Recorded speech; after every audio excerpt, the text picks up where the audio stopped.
And he's saying, there is no mourning, that he will wipe out the tears. Че там няма страдание, че там всичките сълзи No ще бъдат pain, изтрити, няма no да има болка, disease, no няма да има sin, no death, no funeral, no morgue, no няма cemetery. да има болка, няма да има смърт, няма да има погребение.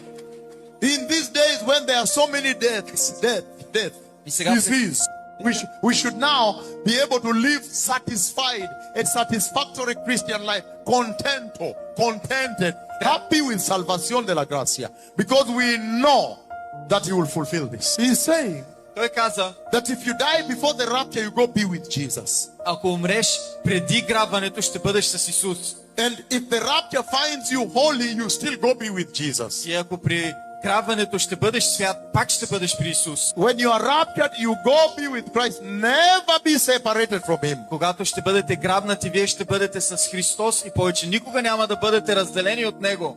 Until you enter the new heaven, the new earth, the new Jerusalem. Докато вие влезете в новото небе, в новата земя, в новия Иерусалим. And those places, in that place it says, there is no decay, no groaning, no pain, И в това no място infection de pecado, not there. No infection from sin.